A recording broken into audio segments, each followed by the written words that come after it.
The alarm bells rang through the deep space monitoring station on the edge of Earth's solar system. Officer Kelly Price looked at her screen with confusion. The signal was coming from somewhere far beyond human space. She had never seen anything like it before. "Sir, you need to see this," Kelly called to her supervisor. Commander Ryan Walsh walked over to her station. His face went serious as he looked at the readings. "This is not from any human ship," Ryan said quietly. "Send this to Earth Command right away." On Earth, Admiral Jake Morrison was drinking his morning coffee when the emergency call came in. He had been in charge of Earth's deep space fleet for 10 years. He had fought in wars on Mars and the outer colonies. But this was different. "Admiral, we have a priority signal from the outer stations," his aide said, rushing into his office. Jake put down his coffee and followed the aide to the communication center. Captain Lisa Brooks was already there, studying the strange transmission. Lisa was his best tactical officer. If something worried her, it worried him too. "What do we have?" Jake asked. "It's a distress signal, sir," Lisa replied, "but not from humans. Dr. Alex Turner is working on translating it now." Dr. Turner looked up from his computer screen. He was Earth's best expert on alien languages, though he had never actually met an alien before. His hands shook slightly as he typed. "Admiral, this is incredible," Alex said. "The signal is from something called the Galactic Defense Alliance. They are asking for help from anyone who can fight." Jake frowned. "Fight what?" Alex's face went pale. "Something they call the Harvester Swarm. According to this message, it's a group of machines that eats entire planets. They have already destroyed 3 major alien civilizations." The room went quiet. Lisa was the first to speak. "How many ships are we talking about?" she asked. Alex continued reading the alien message. "The signal says the machines have thousands of ships, maybe millions. They reproduce by eating planets and turning the materials into more machines." Jake felt his stomach drop. "How long?" "Until they reach human space. If they continue at their current speed." Alex did some quick calculations. "Maybe 50 years. Maybe less if they learn about us." Jake walked to the large window that showed Earth below. The blue planet looked peaceful from space. He thought about the 2 billion people living there. He thought about the human colonies on other worlds. "What else does the message say?" Jake asked. Alex read more of the translation. "The aliens are gathering at something called the Kepler Defense Line. It's about 300 light years from here. They say it's their last chance to stop the machines." Lisa studied the star charts on the main screen. "Sir, if we sent our entire fleet, we could reach that location in 6 months." "Our entire fleet?" Jake asked. "How many ships do we have ready for deep space combat?" "The official count is 800 ships," Lisa replied. "But if we include the reserve fleets and the ships under construction, she paused to check her numbers, we could have over 2,000 ships ready in 3 months. Jake was surprised. He knew Earth had been building ships, but he had not realized how many. Dr. Turner looked up from his translation work. "Admiral, there's something else. The aliens mention humans in their database, as they call Earth a death world and humans primitives from a dangerous planet." "Death world?" asked. "Apparently most alien planets are much safer than Earth," Alex explained. "No dangerous weather, no predators, no diseases. They think we're crazy for living on such a dangerous planet." Lisa smiled. "Maybe that's exactly what we need to fight these machines." Jake thought about Earth's history. Humans had always fought each other. They had survived ice ages, plagues, and natural disasters. They had learned to fight in space, on airless moons, and in the depths of gas giant atmospheres. "Get me a connection to the Global Defense Council," Jake ordered. "We need to discuss this with the other leaders." 6 hours later, Jake stood before the Council of Earth's military leaders. The large screen showed the alien message in star charts of the threatened region. "The way I see it," Jake said, "we have 2 choices.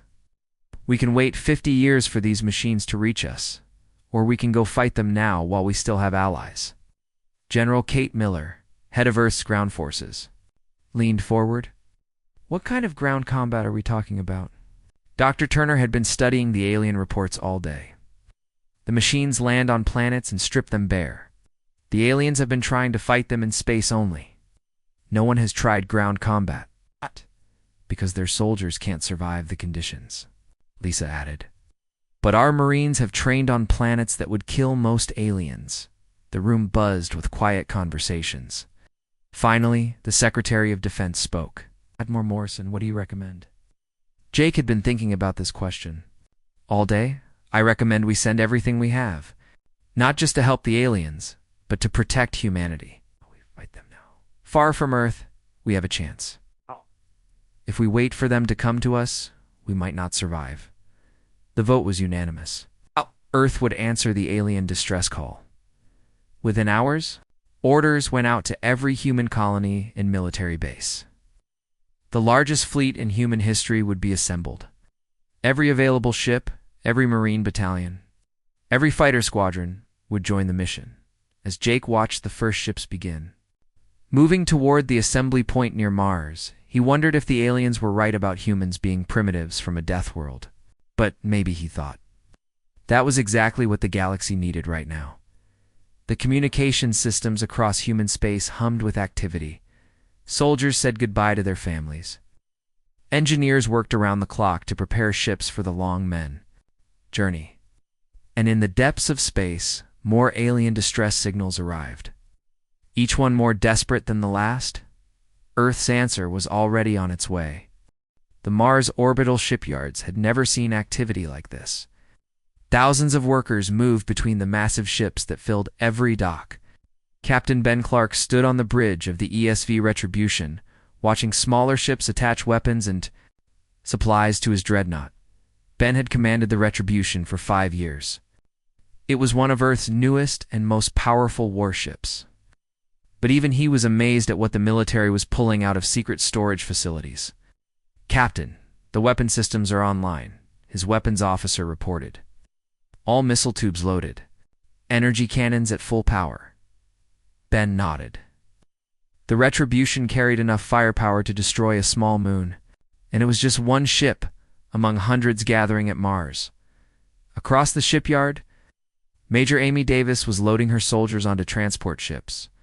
The 7th Assault Battalion was Earth's elite ground force. They had trained on the volcanic moons of Jupiter and the frozen wastelands of Pluto. Listen up, Amy called to her troops. We're going to fight an enemy that no human has ever seen before. These machines have destroyed entire civilizations. They've never fought soldiers from Earth. The Marines cheered. They had been training their whole lives for a war like this in another part of the shipyard. Commander Luke Harris was installing his cyber warfare equipment on the fleet's command ships. Luke had spent his career fighting computer viruses and digital attacks from Earth's chaotic internet. His programs had evolved in the most hostile digital environment in known space. The alien data suggests these machines share information instantly, Luke explained to his team. If we can break into their network, we might be able to turn their own communications against them. His assistants worked quickly to copy his most powerful computer viruses onto portable drives. These programs had been designed to survive and spread in Earth's wild digital landscape. Luke hoped they would be just as effective against alien machines. General Kate Miller arrived at Mars on a fast courier ship. She immediately called a meeting of all ground force commanders. The conference room was packed with officers from every human colony. The aliens have shared their tactical data with us, Kate began. The machines are strong, fast, and they adapt to enemy weapons quickly, but they have weaknesses. Activated a holographic display showing a harvester machine. It was roughly humanoid, but covered in metal armor and weapons. They rely on their network for coordination, Kate continued. Cut them off from each other, and they become much less effective. Also, they seem to have trouble with unpredictable tactics. Colonel Matt Evans raised his hand. General, what kind of environments are we talking about? Kate smiled grimly. The machines attack all kinds of planets. Desert worlds, ice planets, high-gravity worlds, toxic atmospheres. The aliens evacuate because their soldiers can't fight in those conditions. But we can, Matt said with confidence. Exactly.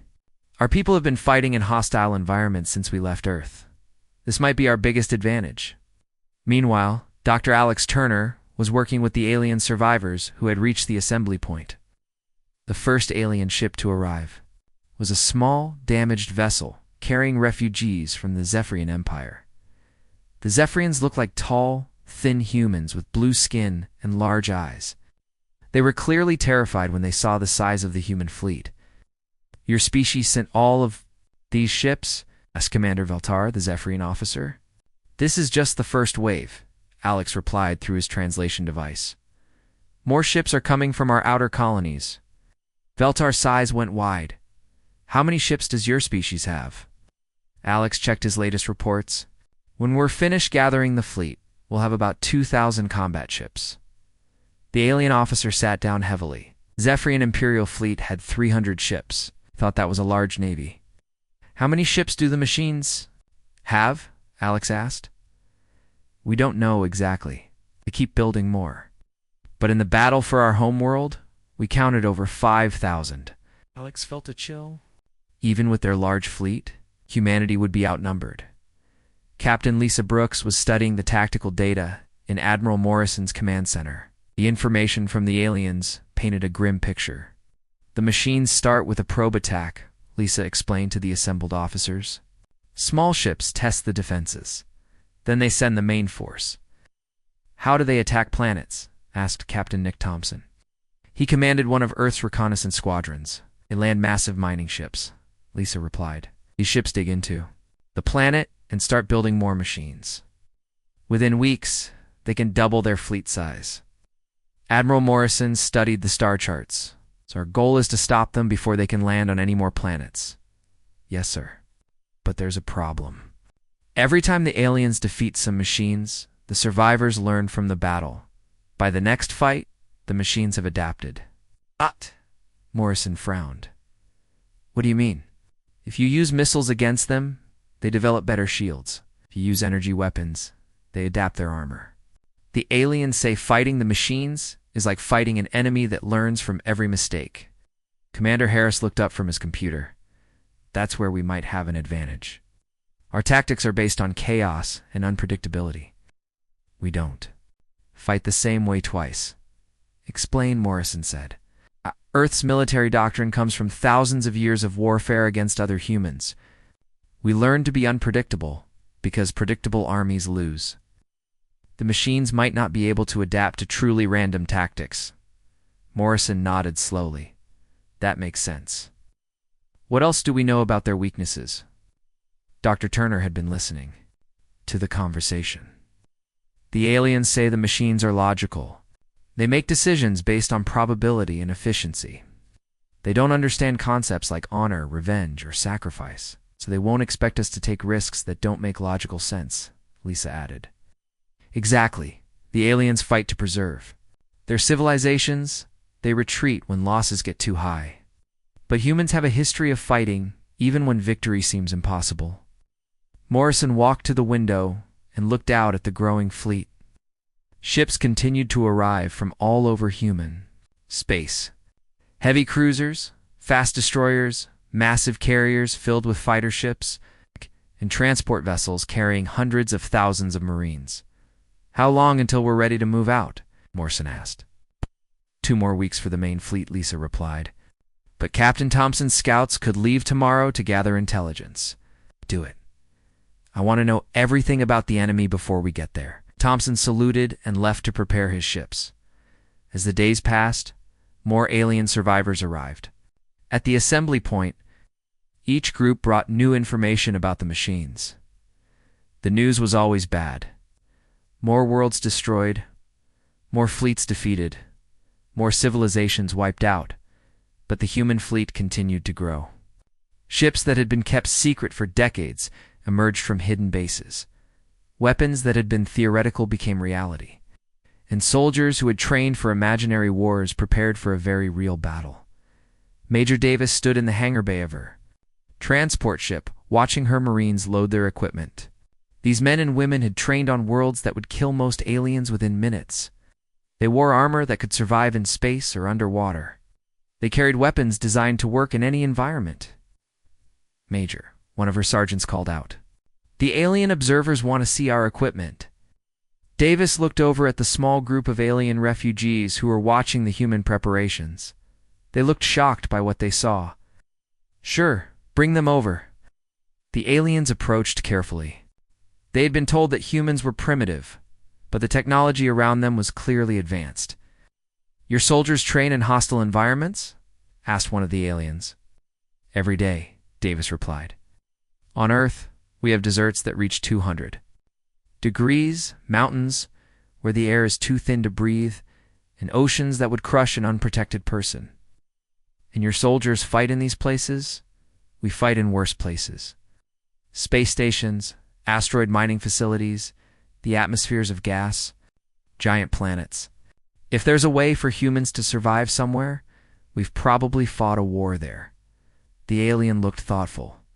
Perhaps the machines have never faced soldiers like yours. Davis smiled. I hope not. It would ruin the surprise. Was the final. Ships arrived at the assembly point. Admiral Morrison called a meeting of all senior officers. The command center was packed with humans and the few alien survivors who had joined them. In 3 days, we leave for the Kepler defense line, Morrison announced. This will be the largest military operation in human history. We're not just fighting for Earth, we're fighting for every free species in the galaxy. The room erupted in cheers. Outside, the great fleet prepared for war. The human fleet dropped out of faster-than-light travel at the edge of the Kepler system. Captain Nick Thompson was the first to see what waited for them there. His reconnaissance ship, the ESV Scout, had arrived ahead of the main fleet. Admiral Morrison, you need to see this, Nick said over the communication link. The main screen showed a massive collection of alien ships. But these were not the mighty war fleets Nick had expected. Most of the ships looked damaged. Many were. Clearly civilian vessels converted for military use. Many ships are there? Admiral Morrison asked, as his command ship, the ESV Victory, moved closer. I count about 400 combat ships, sir, Nick replied. And maybe 2,000 civilian vessels filled with refugees. Dr. Alex Turner was already working to establish communication with the alien fleet. Within minutes, he had a connection. This is Admiral Morrison of the Earth Defense Fleet, Jake said into the communicator. We received your distress call. There was a long pause. Then a strange voice replied through the translation system. Earth Defense Fleet? We sent the distress call to all civilizations. We did not expect anyone to respond. We're here to help, Morrison said. We brought our entire fleet. Another pause. How many ships did you bring? Morrison looked at Captain Lisa Brooks. She checked her display and held up her fingers. 2,000 ships. 2,000 combat vessels, Morrison replied. The alien communication went silent for several minutes. Finally, the voice returned. Did you say 2,000? That is impossible. Our intelligence reports said Earth had fewer than 100 ships. Your intelligence was wrong, Morrison said with a smile. An hour later, Ambassador Elena Rodriguez met with the alien commanders on a neutral space station. Elena had been Earth's top diplomat for 20 years, but this was her first meeting. With aliens, the alien leaders were a mix of different species. Admiral Genitar was an insectoid creature with 4 arms and compound eyes. Commander Felder looked like a tall, purple-skinned human. Captain Solara was covered in scales and had a tail. We are grateful for your assistance, Admiral Genitar, said through the translation device. But we must warn you. The harvester machines are unlike any enemy you have faced. Tell us about them, Elena requested. Commander Felder activated a holographic display, showed a battle between alien ships and dark, angular vessels. They adapt to our weapons within hours, Felder explained. They develop shields. If we use kinetic weapons, they improve their armor. How do you fight an enemy that learns from every battle? Elena asked. We don't fight them directly anymore, Captain Solara said sadly. We evacuate planets and try to slow them down. Every battle costs us ships we cannot replace. Elena frowned. But you can't keep running forever. No, Admiral Genitar agreed. This is our last defensive line. If they break through here, there is nowhere left to go. Back on the ESV Victory, Admiral Morrison was meeting with his senior officers. The alien tactical data, painted a grim picture. "The machines have been winning because they're fighting predictable enemies," Captain Brooks observed. "The aliens use the same tactics over and over." "What kind of tactics?" asked Colonel Matt Evans, who had arrived on a fast transport with advanced ground forces. "Long-range combat, defensive formations, retreat when losses get too high," Brooks replied. "Very logical, very predictable." Commander Luke Harris looked up from his computer. "I've been analyzing their communication intercepts. The machines operate like a hive mind. When one unit learns something, they all learn it instantly. That's their strength," Morrison said. "But it might also be their weakness. If we can confuse one unit, we confuse them all." "How do we do that?" Evans asked. Harris smiled. "By doing things that don't make logical sense. Close-range attacks, aggressive boarding actions, suicide runs that aren't actually suicide missions." Morrison nodded. "Earth's military doctrine is based on chaos. Maybe it's time to show the galaxy how we fight." Captain Thompson's scouts had been monitoring the edge of the system for 3 days when the first Harvester probe ships arrived. There were only 12 of them, small and fast. "Admiral, we have contact," Thompson reported. "Harvester scouts, approaching from Galactic North. Are they scanning our fleet?" Morrison asked. "Yes, sir. I don't think they expected to find so many ships here." Morrison smiled. "Perfect. All units, maintain defensive positions. Let them scan us. I want them to think we're just another alien fleet." The Harvester scouts spent several hours studying the combined human-alien fleet. Then, they turned and headed back toward their main force. "They're leaving," Thompson reported. "Should we follow them?" "No. Let them report to their friends." "Captain Brooks, how long until their main force arrives?" "Based on the alien intelligence, probably 6 hours." Brooks replied. Morrison activated the fleet-wide communication system. "All ships, this is Admiral Morrison. In 6 hours, we face an enemy that has destroyed entire civilizations. But they've never fought humans before. They don't know about Earth. They don't know what we're capable of. Let's teach them, Major." Amy Davis was aboard the assault transport ESV Thunder when the call came in. Her Marines had been in space for weeks, and they were eager for action. "Major, we have a special mission," Admiral Morrison's voice said over the communication link. "The aliens say no one has ever successfully boarded a Harvester ship." "I think it's time to change that," Amy grinned. "My Marines are ready, sir." "Good. We're going to use the alien fleet as bait. When the machines attack them, your transports will slip around behind and board their command ships." "What about their defenses?" "Commander Harris will handle their computer systems. Once he creates confusion in their network, you go in hard and fast." Amy turned to her sergeants. "You heard the Admiral? We're going to be the first humans to fight these machines up close." The Marines cheered and began checking their weapons one more time. 6 hours later, the Harvester main fleet arrived. There were over 800 ships, ranging from small fighters to massive dreadnoughts. They moved in perfect formation, like a school of metal fish. "They're beautiful," Captain Ben Clark said from the bridge of the ESV Retribution. "And terrifying." The Harvester fleet approached the defensive line and immediately began attacking. Their weapons were devastating. Energy beams that could cut through the strongest armor, missiles that adapted their targeting in flight, the alien ships fought back, but it was clear they were losing. Their formations broke apart under the relentless assault. "Admiral, the aliens are taking heavy casualties," Brooks reported. "Wait for it," Morrison said calmly. The Harvester ships pressed their attack, focusing on the largest alien vessels. They moved closer, confident in their superiority. "Now," Morrison ordered, the human fleet decloaked. For 30 years, Earth had been developing stealth technology. Ships that could hide from sensors, weapons that fired from unexpected angles, electronic warfare systems that could fool any computer. 2,000 human ships appeared as if from nowhere, surrounding the Harvester fleet. "All ships, attack," Morrison commanded. The Battle of Kepler defense line began with the largest surprise attack in galactic history. Human missiles slammed into Harvester ships before they could adapt their shields. Earth fighters swarmed through their formations, Using tactics no logical mind would expect, Captain. Thompson led his reconnaissance squadron in a head-on attack against a harvester dreadnought. It was exactly the kind of suicidal move that human pilots specialized in. "Thompson, what are you doing?" an alien commander asked, over the communication link.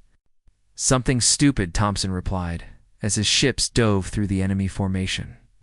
Weapons blazing, the harvester ships tried to adapt to the human attacks, but the Earth forces kept changing their tactics. Energy weapons, then missiles, then kinetic rounds, then back to energy weapons. Nothing stayed the same long enough for the machines to counter it. Commander Harris launched his cyber attack at the same moment the shooting started. His computer viruses spread through the harvester network like wildfire. The machines, used too perfect digital communication, had no defense against programs designed to survive in Earth's chaotic internet. "Their coordination is breaking down," Harris reported. "I'm seeing confusion in their formations." Major Davis saw her chance. "Thunder, take us in close. Marines, prepare for boarding action." The assault transport ESV Thunder flew directly toward a harvester command ship. Enemy weapons fired at them, but the ship's armor held. "Boarding tubes deployed," the pilot announced. Amy led her Marines through the boarding tubes and into the alien ship. The interior was dark and filled with the sound of machinery. Strange lights blinked on the walls. "Spread out," Amy ordered. "Find their control center." The Marines moved through the ship, fighting mechanical defenders that tried to stop them. The harvester machines were strong and fast, but they had never faced soldiers trained in close combat on a dozen different worlds. "Major, I found something." Sergeant Tom Baker called out. Amy rushed to his position. They were in a large chamber filled with glowing computer equipment. "This looks like their main computer," Tom said. Amy activated her communication device. "Commander Harris, we're in their computer core. What do you need us to do?" "Plant the virus transmitter," Harris replied. "It will give me direct access to their network." Amy pulled out the small device Harris had given her. She attached it to the alien computer system. Immediately, the lights in the chamber began flashing. "Harris, we're in," Amy reported. "Perfect. I'm uploading the virus now. Get out of there." The Marines fought their way back to their transport as the harvester ship around them began to malfunction. Systems shut down randomly. Weapon turrets fired at their own ships. Throughout the harvester fleet, the virus spread from ship to ship. The machines, so dependent on their network, found themselves cut off from each other for the first time. "Admiral, the enemy formation is collapsing," Brooks reported. "They're retreating." Morrison watched as the harvester fleet broke apart and fled the system. Of their 800 ships, less than 300 escaped. "Casualties?" Morrison asked. 12 human ships destroyed, 38 damaged, Brooks replied. "The Alien Alliance lost about 50 ships." Morrison nodded.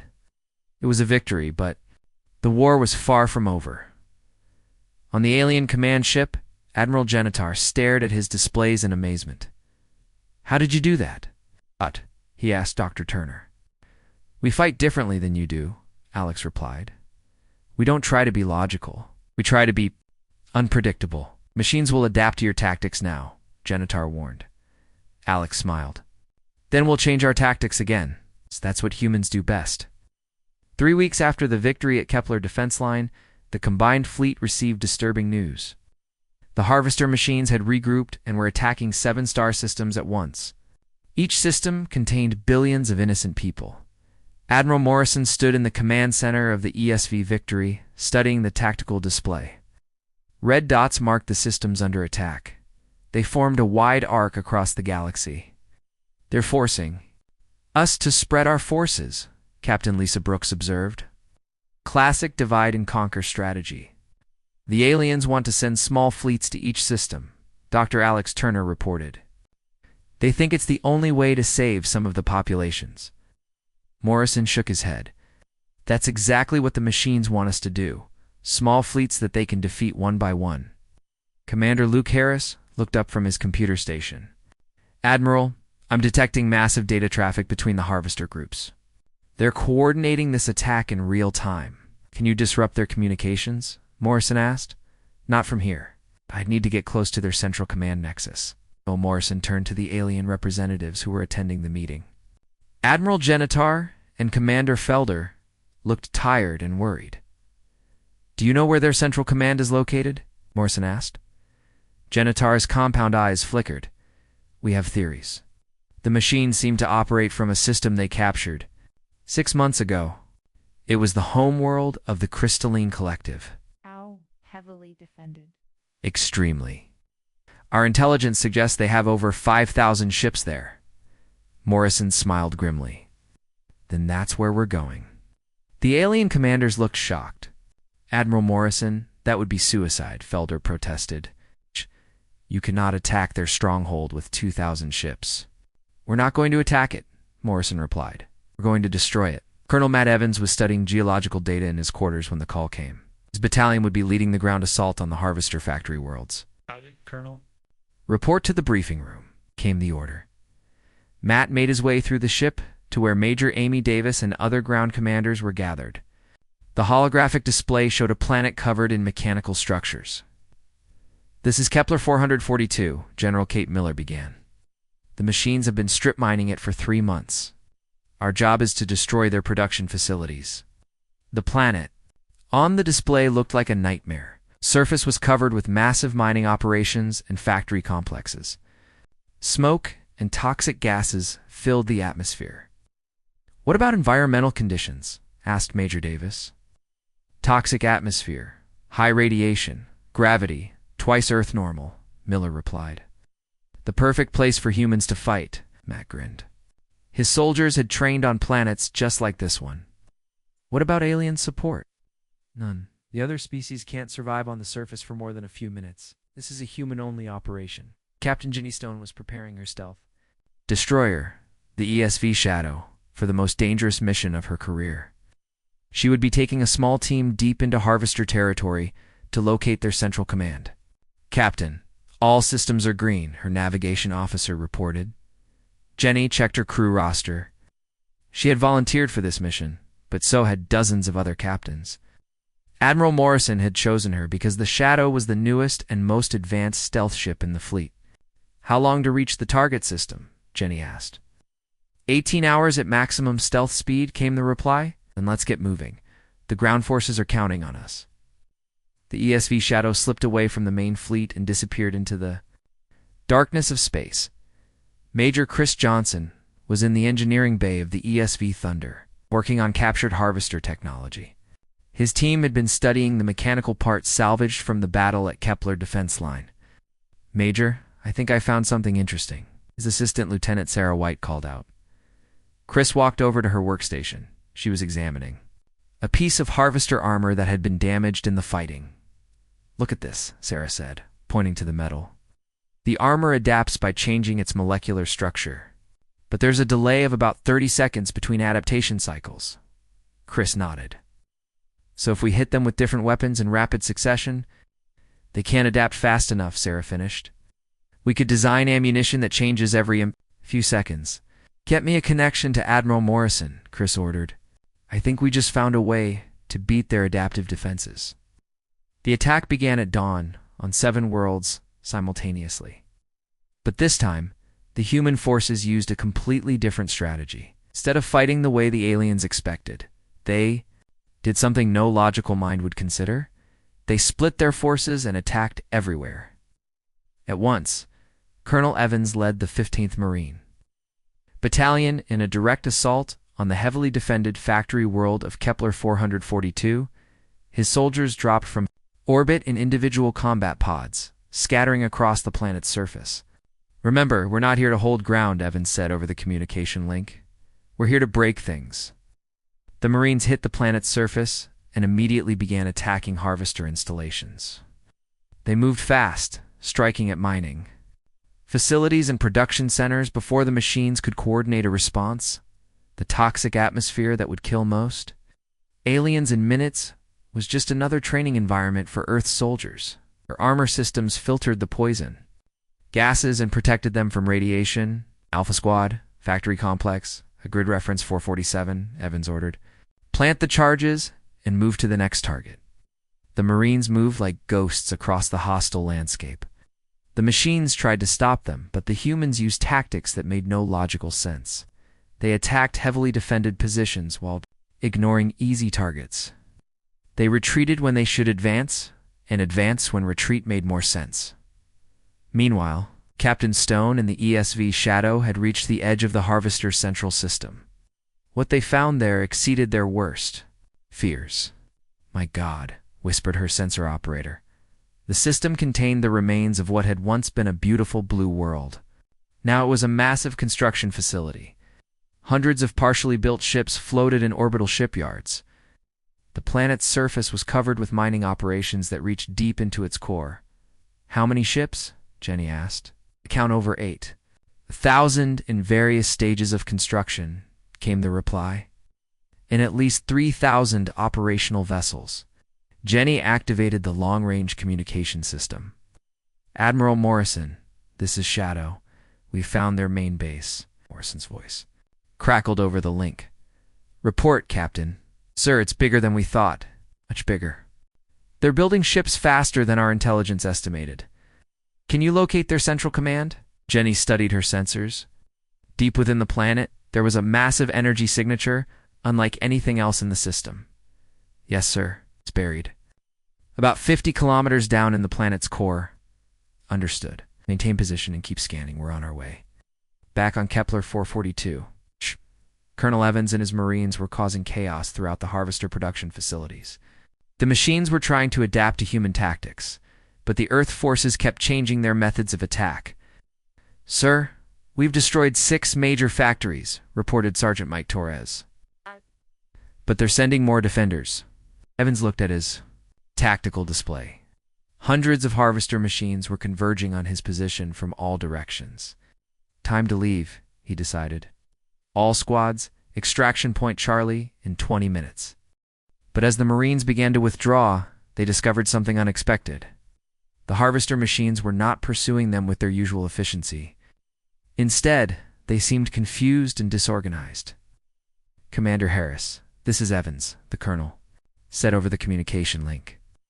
"Are you doing something to their computers?" Harris's voice came back excited. "Colonel, the virus we planted is spreading faster than expected.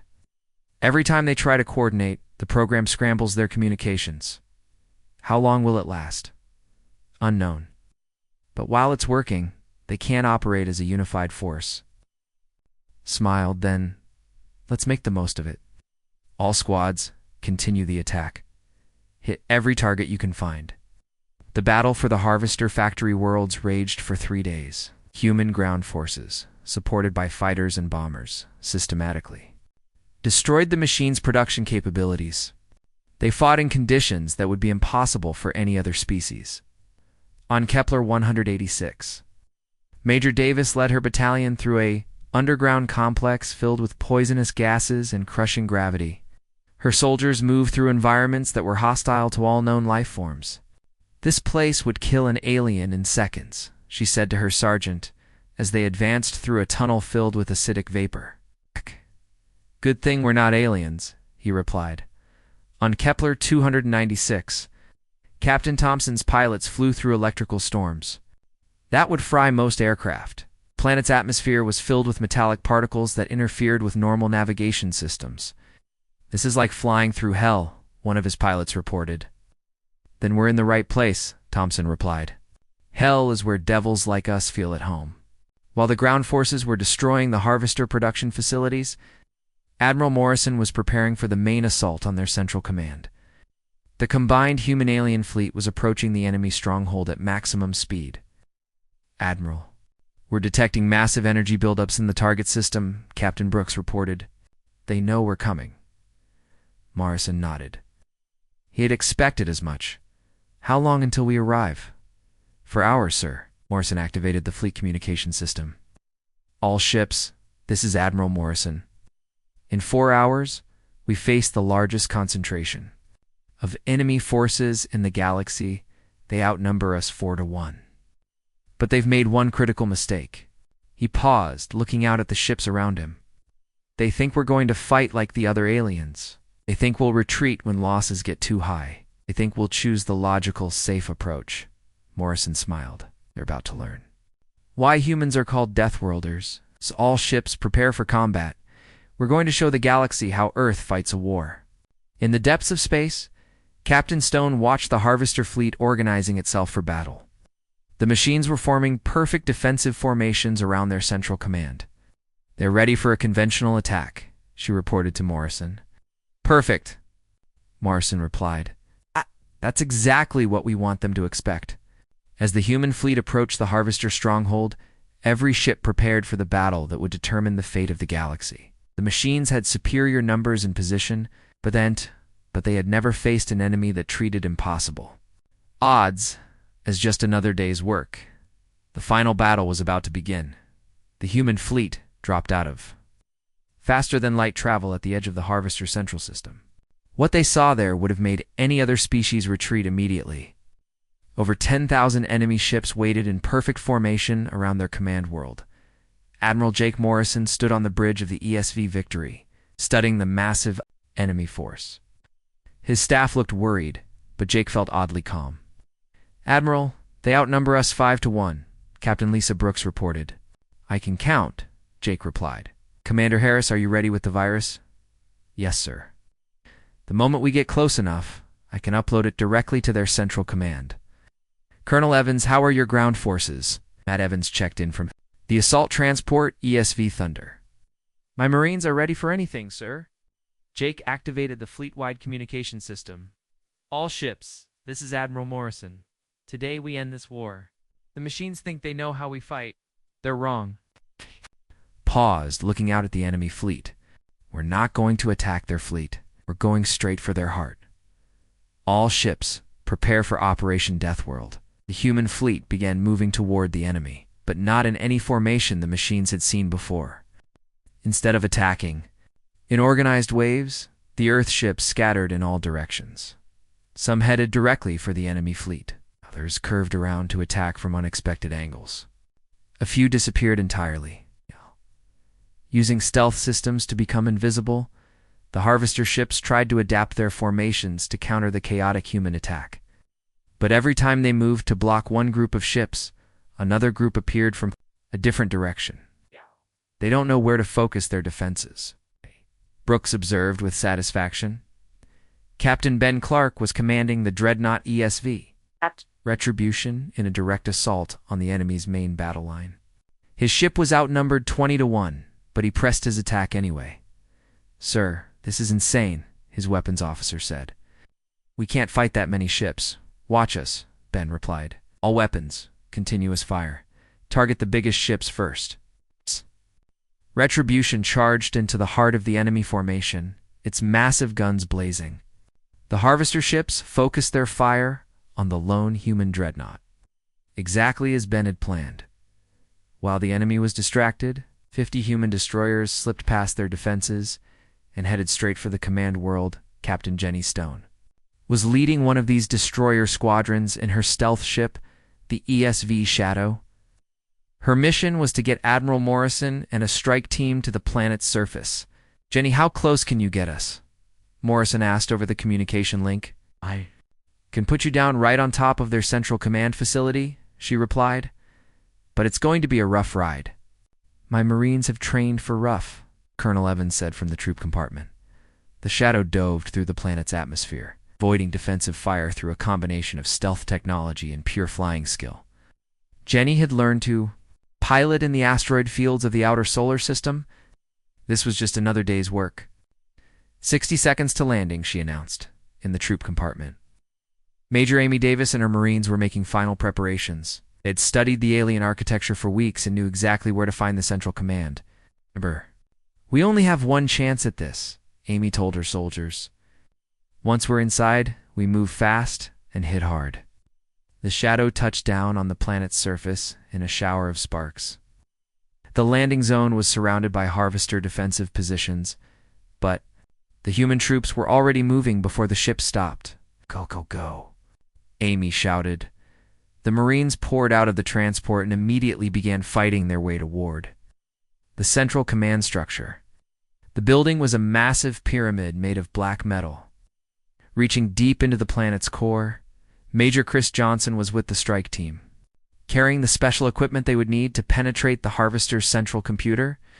His gear included the most powerful virus ever created on Earth. "Major, the entrance is this way," Sergeant Tom Baker called out. The Marines fought through waves of mechanical defenders. The Harvester machines were stronger and faster than humans. But they had never faced soldiers who refused to retreat, even when outnumbered. "Amy, this is Morrison," came the Admiral's voice over the radio. "How long until you reach the Central Command?" 10 minutes, sir," Amy replied, diving for cover as enemy fire exploded around her. "Make it 5. The fleet can't hold out much longer. In space, the battle was reaching its climax. The human ships were taking heavy casualties, but they continued their relentless assault. Every time a ship was destroyed, the others pressed their attack even harder. Captain Nick Thompson was leading his fighter squadron through the enemy formation, striking at their command ships. His small craft were no match for the massive Harvester vessels, but speed and surprise were on his side. "Thompson, you're flying into a death trap," warned another pilot. "Story of my life," Nick replied, diving his fighter toward a Harvester command ship. "Besides, death traps are what we do best." On the planet's surface, the Marine strike team had reached the entrance to the Central Command facility. The doorway was sealed with metal stronger than anything on Earth, but Major Johnson had come prepared. "Stand back," he warned, placing shaped charges on the barrier. The explosion tore through the alien metal like paper. The Marines rushed through the breach and into the heart of the Harvester network. Inside, the facility was unlike anything they had ever seen. Massive computers lined the walls, pulsing with strange lights. The air hummed with electronic energy. Their Colonel Evans pointed to a central console that seemed to control everything. Else, that must be their main computer. Dr. Alex Turner was with the strike team working to understand the alien technology. "Admiral, this is incredible. Their entire network is controlled from this single location." "Can Harris's virus shut it down?" Morrison asked. "If we can upload it directly, yes," Turner replied. Commander Luke Harris was back on the ESV Victory, monitoring the planet's electronic systems. "I'm reading massive data flows from that facility. It's definitely their central command." "Chris, plant the virus," Morrison ordered. Major Johnson approached the central console and connected his equipment. Immediately, alarms began sounding throughout the facility.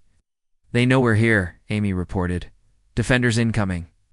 The Marines formed a defensive circle around Johnson as he worked.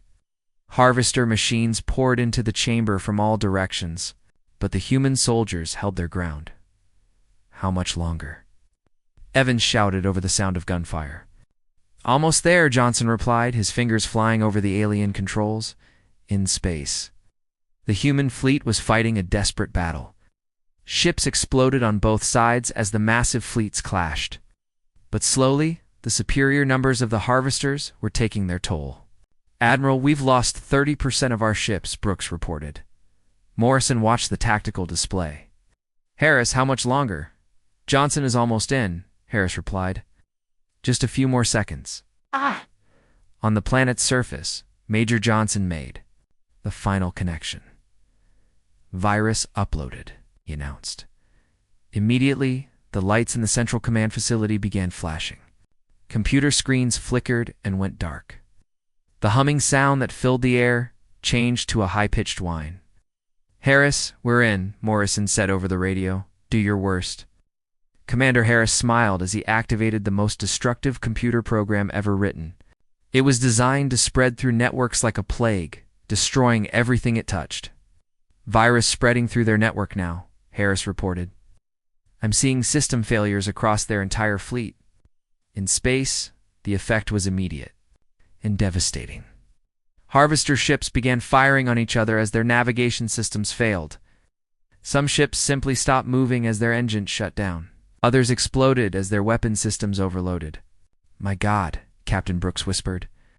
Watching the enemy fleet tear itself apart, the Central Command facility on the planet was shaking as its computer systems failed one by one. Sparks flew from damaged equipment as the virus destroyed decades of accumulated data. Time to go, Amy announced. This place is coming apart. The Marines fought their way back to the surface as the facility collapsed around them. Captain Stone was waiting with the Shadow, her engines already running. Everyone. Aboard, she called out. We're leaving now. The strike team scrambled into the transport as the building behind them exploded in a shower of sparks and debris. As the Shadow lifted off, they could see the effects of their mission spreading across the planet.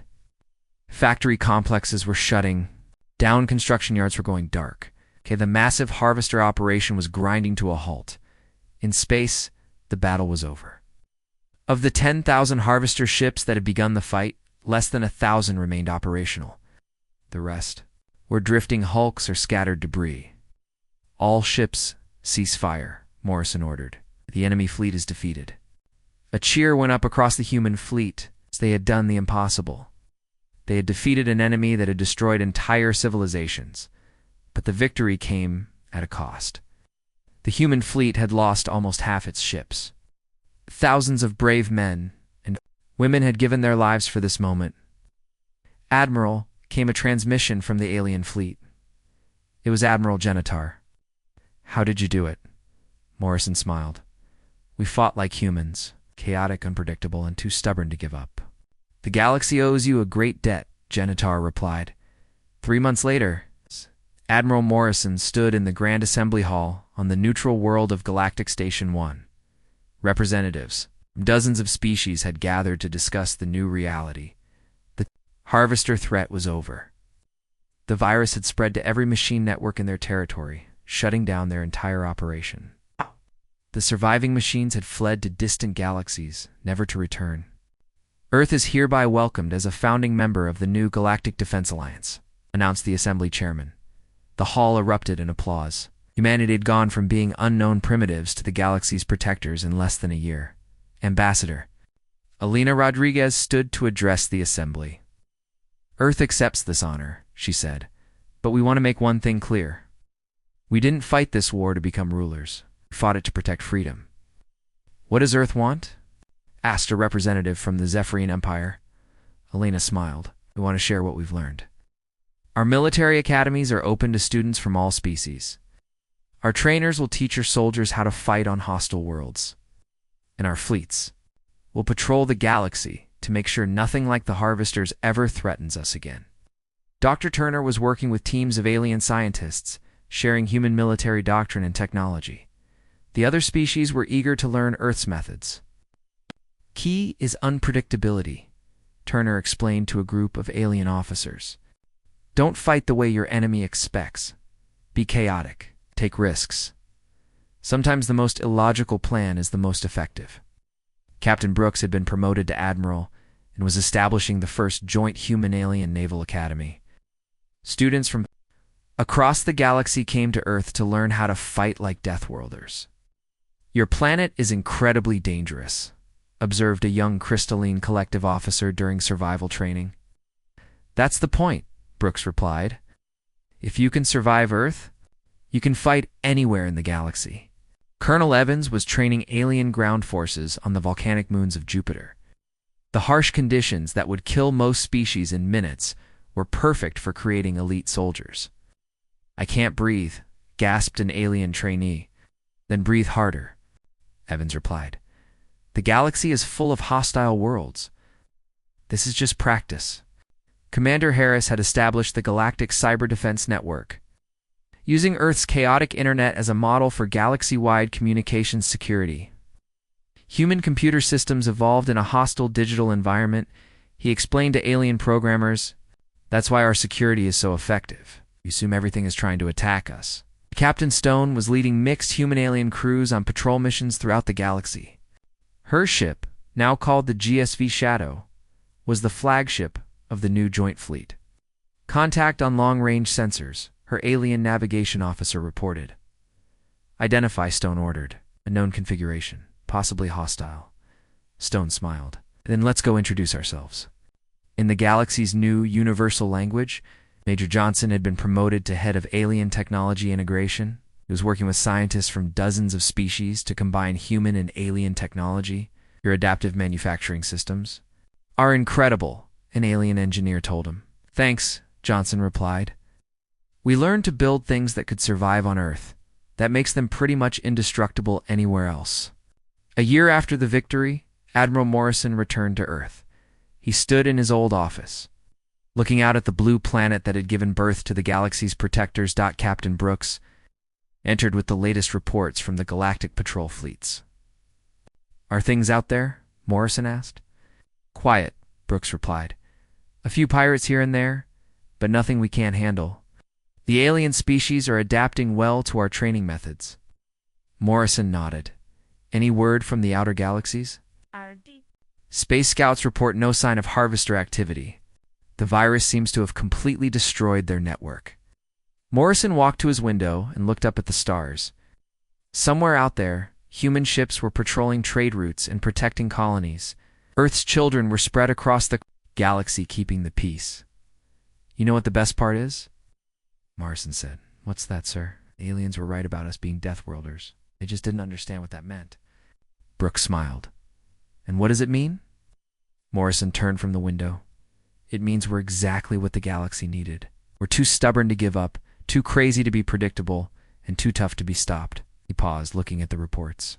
From across human space, Earth didn't just answer their SOS. We became their guardians.